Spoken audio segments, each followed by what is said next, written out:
Chicken తినకూడదు అంటున్నారు గదా! ఇంక ఇవాళ పీతలైతే తీసుకొచ్చారు. ఇవి నల్ల పీతలంట బావుంటాయంట చాలా. చికెన్ తినట్లేదని ఇంక మిగతావన్నీ గూడా రేట్లు పెరిగిపోయినాయంట. మేము నాన్ వెజ్ ఎక్కువే తింటాము. సండే అయితే ఖచ్చితంగా 2 కర్రీస్ ఉండాల్సిందే. ఇంకా మిగతా ఏదైనా ఒక రోజైతే ఖచ్చితంగా వండుతాను.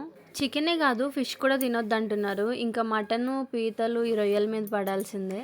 అసలు చాలామందికి పీతలు తింటారన్న విషయం గూడా తెలీదు. ఒకవేళ తినడం వచ్చినా అవి చేయడం రాదు, వండడం గూడా రాదు. అసలు చెప్పాలంటే నాన్ వెజ్ అన్నిట్లో పీతలే మంచిది. వీటిలో కాల్షియం ఎక్కువుంటది. నాన్ వెజ్ తినేవాళ్ళు ఈ కర్రీ తినని వాళ్ళు ఎవరైనా ఉంటే ఒకసారి టేస్ట్ చేయండి. ఖచ్చితంగా మీ ఫేవరెట్ లిస్ట్‌లోకి అయితే యాడ్ అయిపోతుంది. ఈ కర్రీ ఫుల్ రెసిపీ మన ఛానల్‌లో ఆల్రెడీ పోస్ట్ చేశాను. ఎవరికైనా ఇంట్రెస్ట్ ఉంటే ఖచ్చితంగా చూడండి. అలాగే మీతో మాట్లాడుతూనే నా కర్రీ కూడా అయిపోయింది. అన్నీ పర్ఫెక్ట్‌గా సరిపోయింది. టేస్ట్ అయితే అద్దరిపోయింది. మరి మా ఇంట్లో స్పెషల్ అయితే పీతల కర్రీ. మరి మీరేం స్పెషల్స్ చేసుకున్నారో కామెంట్ చేయండి. అలాగే వీడియో నచ్చితే ఒక లైక్ కొట్టి మన ఛానల్‌ని సబ్స్క్రైబ్ చేసుకోండి.